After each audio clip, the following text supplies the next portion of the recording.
ಅನ್ನದಾತ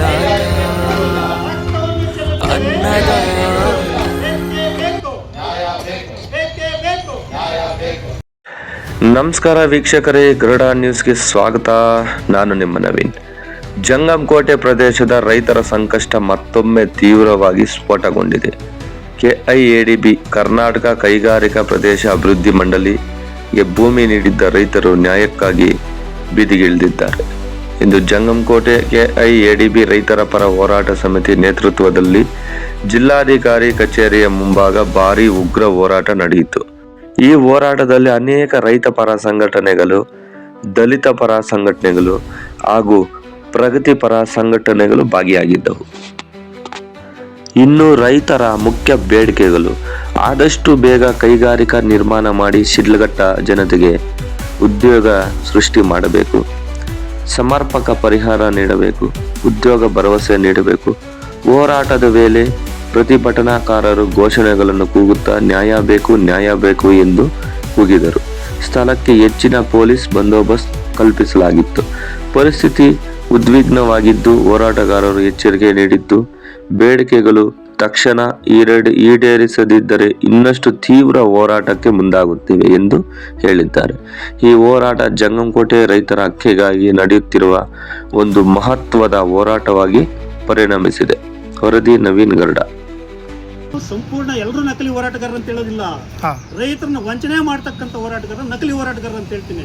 ಯಾಕೆ ಹೇಳ್ತೀನಿ ಅಂದ್ರೆ, ಇವತ್ತು ರೈತ ಅಂದ್ರೆ ಬೆಳಗ್ಗೆ ಎದ್ದ ತಕ್ಷಣ ಸೆಂಟ್ ಹಾಕೊಂಡು ಐರನ್ ಬಟ್ಟೆ ಹಾಕೊಂಡು ಕಾರಲ್ಲಿ ಓಡಾಡ್ತಕ್ಕಂಥ ರೈತನ ತುಪ್ಕೊಳ್ಳೋಕೆ ಸಾಧ್ಯನ? ನಾವು ಚಾಲೋ ಬಿಡಪ್ಪ ಏನೋ ರೈತರು ಉಳಿಲಿ ಅಂತಕ್ಕಂಥದ್ದು. ಆದರೆ ಆ ದಿನ KDBಯಿಂದ ಶಿವಕುಮಾರ್ ಅಂತಕ್ಕಂಥ ಒಬ್ಬ ವ್ಯಕ್ತಿ ಬಂದಿರೋ SL ಆಫೀಸರ್, ಆ ಅಧಿಕಾರಿ ರೈತರ ಹತ್ರ ಮಾತಾಡ್ತೀನಿ ಅಂತ ಹೇಳಿದಾಗ ಇದೇ ರೈತ ಸಂಘದ ಮುಖಂಡರು ಇಲ್ಲ ನೀನು ಮಾತಾಡ್ಬಾರ್ದು, ನೀನು ಮಾತಾಡಿದ್ರೆ ರೈತರಿಗೆ ವಾಸ್ತವಾಂಶ ಗೊತ್ತಾಗುತ್ತೆ. ಯಾವ ವಾಸ್ತವಾಂಶ ಗೊತ್ತಾಗುತ್ತೆ? ನಮ್ಮ ಬೆಳೆ ಇದು ಗೊತ್ತಾಗುತ್ತೆ. ಆನಂತರ ರೈತನ 4 ಗಂಟೆವರೆಗೂ ಅಲ್ಲಿ ಕೂಡ ಹಾಕಿದ್ರಲ್ಲಪ್ಪ, ಆ ರೈತ ಮುಖಂಡರು ಹೋಗಿದ್ರೆ ಅವತ್ತು ಹೊರಗಡೆ ಬಿಡಲಿಲ್ಲ. 5 ಗಂಟೆ ಆಯಿತು, ಹಾಲು ಕರೆಯೋಕ್ಕೆ ಬಿಡಲಿಲ್ಲ. ಆಗ ಅದೇ ರೈತ ಮುಖಂಡರು ಐಷಾರಾಮಿ ಜೀವನದಲ್ಲಿ ಐಷಾರಾಮಿ ಆಗಿದ್ದರು ಓಡಾಡ್ಕೊಂಡು. ನೀವು ರೈತರ ಜೊತೆ ಕುಂತಿದ್ರೆ ನಾನು ನಿಮ್ಮ ರೈತ ಹೋರಾಟಗಾರ ಅಂತ ಹೇಳ್ತಿದ್ದೆ. ನೀವು ನೈಜ ಹೋರಾಟಗಾರರಲ್ಲ, ನಕಲಿ ಹೋರಾಟಗಾರರು. ದನಗಳಲ್ಲಿ 2 ಟೈಪ್ ಇದೆ ಎತ್ತುಗಳಲ್ಲಿ, ಗೆಂಗೆತ್ತು, ಉಳುಮೆ ಮಾಡ್ತಕ್ಕಂಥ ಎತ್ತು. ರೈತರು ಉಳುಮೆ ಮಾಡ್ತಕ್ಕಂಥ ಎತ್ತುಗಳಾದರೆ ಈ ಹೋರಾಟಗಾರರು ಗೆಂಗೆತ್ತು, ಜೀವನಕ್ಕಾಗಿ ಇರ್ತಕ್ಕಂಥದ್ದು, ಶೋ ಕೊಡ್ತಕ್ಕಂಥದ್ದು. ಇವರು ಆ ರೀತಿ ಮಾಡಿದಾಗ SLO ಅಧಿಕಾರಿನ ಯಾವಾಗ ತಡೆ ಹಾಕಿದ್ರು, ಇದರ ಹಿಂದೆಲ್ಲ ತಿಳ್ಕೊಂಡು ನಾವು ಇವರು ಬರೀ ಹೋರಾಟ ಇವ್ರಿಗೆ ಮಾತ್ರ ಸೀಮಿತ, ರೈತರಿಗೆ ಅನುಕೂಲ ಮಾಡ್ತಕ್ಕಂಥ ಉದ್ದೇಶ ಇವ್ರಿಗಿಲ್ಲ ಅಂತಕ್ಕಂಥ ಭಾವನೆ ನಮಗೆ ಬಂತು. ನಾವು ಅದನ್ನು ಎಲ್ಲ ಮೊದಲನೇದಾಗಿ ಪತ್ರಿಕಾಗೋಷ್ಠಿ ಮಾಡಿದ್ದಲ್ಲಿ ಕರ್ನಾಟಕ ದಲಿತ ಸಂಘರ್ಷ ಸಮಿತಿ ವತಿಯಿಂದ.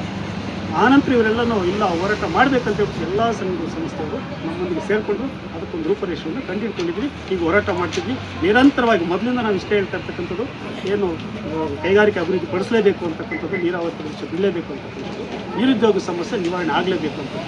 ಆನಂತರ PSL ಕಂಪನಿಯಿಂದ ಮೋಸ ಹೋಗಿರ್ತಕ್ಕಂಥ ರೈತರಿಗೆ ನಾವು ಎಷ್ಟು ಸಾಧ್ಯವಾದರಷ್ಟು ರೈತರಿಗೆ ಕೊಡಿ ಅಂತಕ್ಕಂಥ ಮಾತು. ನಂತರ ಆ PSL ಕಂಪ್ನಿಗೆ ಮಾರಾಟ ಆಗಿರ್ತಕ್ಕಂಥದ್ದು ಒಂದು 400 ಎಕರೆಯಷ್ಟು ಪರಿಪೂರ್ಣವಾಗಿ PSL ಕಂಪ್ನಿ ಹೆಸರಲ್ಲಿ ಹೊರಟಿದೆ.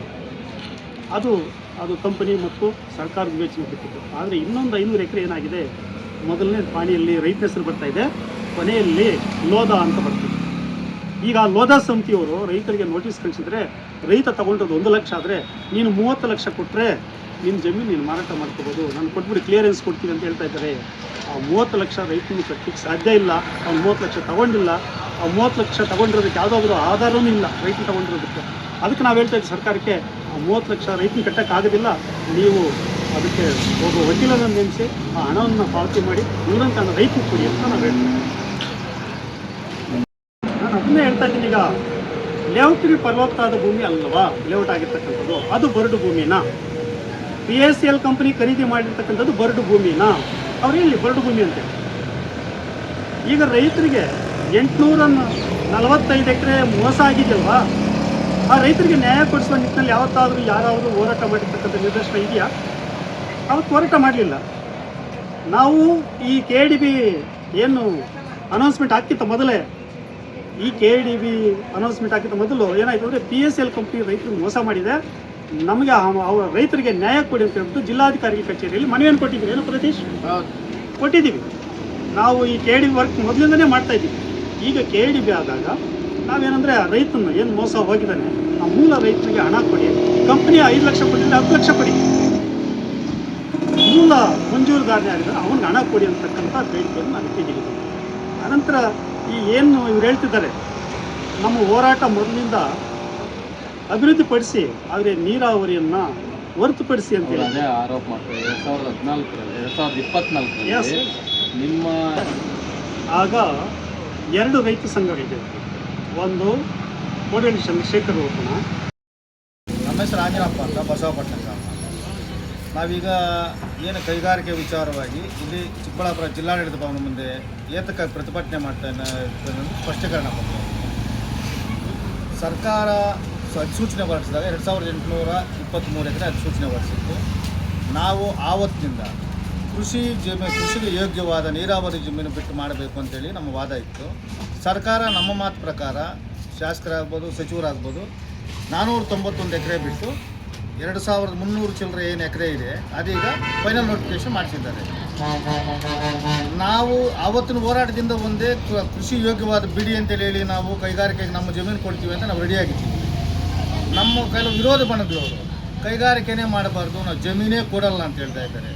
ಅವ್ರಿಗೆ ದಮ್ಮು ತಾಕತ್ತಿದ್ದರೆ ನಾವಿವತ್ತು ಓಪನ್ನಾಗಿ ಚಾಲೆಂಜ್ ಮಾಡ್ತಾ ಇದ್ದೀವಿ. ನಾವು ಹೇಳ್ತಾ ಇದ್ದೀವಿ ಕೃಷಿ ಯೋಗ್ಯವಾದಂಥ ಜಮೀನು ಬಿಡಿ ಅಂತ ನಾವು ಹೇಳ್ತಾ ಇದ್ದೀವಿ. ಕೊಡಂಥ ಜಮೀನು ತಗೊಂಡು ನೀವು ಕೈಗಾರಿಕೆ ಮಾಡಲಿ ಅಂತ ಒಂದೇ ಅವರು ವಾಕ್ಯ ಹೇಳಿ ಆಮೇಲೆ ಇಲ್ಲಿ ಬಂದು ಅವ್ರು ಪ್ರತಿಭಟನೆ ಮಾಡ್ತೀವಿ.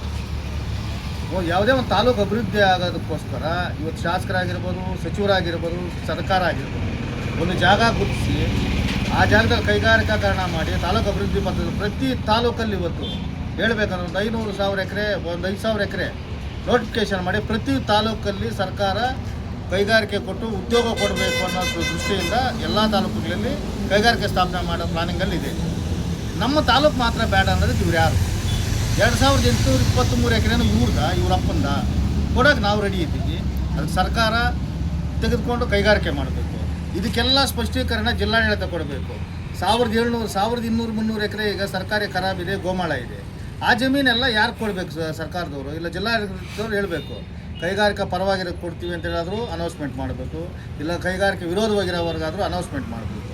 ಸರ್ಕಾರಿ ಜಮೀನು ಇರೋದ್ರಿಂದ ಅವರು ಬರೀ 500-600 ಎಕರೆ ಅವ್ರಿಗೆ ಬೇಕಾಗಿರೋದು ಈಗ ಸರ್ಕಾರಿ ಜಮೀನು ಜೊತೆ. ಆ 500-600 ಎಕರೆಯಲ್ಲಿ ನಾವು 300-400 ಎಕರೆ ರೈತರಿಗೆ ಕೊಡೋದಕ್ಕೆ ರೆಡಿ ಇದ್ದೀವಿ. ಸರ್ಕಾರ ಆರಾಮಾಗಿ ಮಾಡಲಿ ಅನ್ನೋದು ನಮ್ಮ ವಾದ. ನಮಸ್ಕಾರ, ನಮ್ಮ ಹೆಸರು ಸುಬ್ರಹ್ಮಣ್ಯ ಅಂತ, ದೊಡ್ಡನಾಗೇಳಿ ಗ್ರಾಮದವರು. ಈಗ KDB ಪರ ಸಮಿತಿಯನ್ನು ಮಾಡ್ಕೊಂಡು ಎಲ್ಲ ಪದಾಧಿಕಾರಿ ಮಾಡ್ಕೊಂಡು ಸಾಮೂಹಿಕ ನಾಯಕತ್ವವನ್ನು ಹೋಗ್ತಾ ಇದ್ದೀವಿ. ನಾವು ಯಾಕೆ KDB ಆಗಬೇಕಂತ ಹೇಳಿದರೆ ಅಲ್ಲಿ ಸುಮಾರು ಲೇಔಟ್ ಆಗಿದೆ. TSL ಕಂಪ್ನಿ 520 ಎಕರೆ ಇದೆ, ಗೋಮಾಳ 1000 ಎಕರೆ ಇದೆ, ಸರಾಸರಿ 1001 ಎಕರೆ ಆಗಿದೆ. ಈಗ 495 ನೀರಾವರಿ ಬಿಟ್ಟಿದ್ದಾರೆ ಪ್ರದೇಶ. ಇನ್ನು ಉಳಿಕೆ ಲೆಕ್ಕಕ್ಕೆ 90-95 ಭಾಗ ಸರ್ಕಾರ ಪರವಾಗಿರುತ್ತೆ ಕೊಡ್ತಾರೆ. ಆದಷ್ಟು ಬೇಗ ದಲ್ಲಾಳಿಗಿನ ನಿಯಂತ್ರಿಸಾಗ್ಬಿಟ್ಟು ಕೈಗಾರಿಕೆ ಆಗಲಿ ಅಂತ ನಮ್ಮ ಉದ್ದೇಶ ಈ ಥರ ಹೋರಾಟ ಮಾಡ್ಕೊಂಡು ಬಂದಿದ್ದೀವಿ. ಕೈಗಾರಿಕೆ ಬೇಡ ಅನ್ನೋದಕ್ಕೆ ಅದರ ರಿಯಲ್ ಎಸ್ಟೇಟ್ ಮಾಡಿರೋದು. ರಿಯಲ್ ಎಸ್ಟೇಟ್ ಯಾಕೆ ಅವರು ಮಾಡಿದ್ದಾರೆ, ಬೇಕಾದ್ರೆ ಸಾಕ್ಷಿ ಸಮೇತ ಬೇಕಾದ್ರೆ ಕೊಡ್ತಿದ್ದಾರೆ. ಅಲ್ಲಿ ರಿಯಲ್ ಎಸ್ಟೇಟ್ ಮಾಡ್ಬೋದು, 2 ಎಕರೆ ಮಾರಾಟ ಮಾಡ್ತಾರೆ, ಅವರೇ ಮಾರಾಟ ಮಾಡ್ತಾರೆ. ಇವಾಗ ಈಗೇನೋ ಕೈಗಾರಿಕೆನ KDB ಬಂತು ಅಂದರೆ ರಿಯಲ್ ಎಸ್ಟೇಟ್ ಅಂತ ಸರ್ವನಾಶ ಆಗಿತ್ತು. ಅಲ್ಲಿ ದಲ್ಲಾಳಿಗೆ ಹೀಗೆ ಪಾಣಿಯಲ್ಲಿ KDB ನಂಬುವುದಾದಾಗಿಂದ ಒಂದು ರಿಜಿಸ್ಟ್ರೇಷನ್ ಆಗಿಲ್ಲ. ಈಗ ಅದೊಂದು ನಾವು ತಿಳ್ಕೊಬೇಕಷ್ಟು. ಈಗ ರಿಯಲ್ ಎಸ್ಟೇಟ್ ದಲ್ಲಾಳಿಗೆ ಒಂದು ಕಡಿವಾಣ ಬಿದ್ದಂಗೆ ಕೈಗಾರಿಕೆ ಆದರೆ ನಿರುದ್ಯೋಗ ನಿವಾರಣೆ ಆಗುತ್ತೆ, ಒಳ್ಳೆ ರೈತಕ್ಕೆ ಒಳ್ಳೆ ಬೆಲೆ ಸಿಗುತ್ತೆ. ಸರ್ಕಾರ ಯಾವುದಾದ್ರೂ ದೊಡ್ಡ ಬೆದರಿಕೆಗಳಿಗೆ ಅವರೇನೋ ಧಮಕಿ ಹಾಕಿ ಏನೋ ನಾವು ನಿಗದಿ ಮಾಡಿದ್ರೆ ನಮ್ಮ ಎಲ್ಲರೂ ಸಾಮೂಹಿಕ ಆತ್ಮಹತ್ಯೆ ಮಾಡ್ಬೋದು. ನಮ್ಮ ಶವದ ಮೇಲೆ ಸರ್ಕಾರ ನಡೆಸಬೇಕಾದ ಜಿಲ್ಲಾಡಳಿತ ಭವನ ಅಷ್ಟೇ.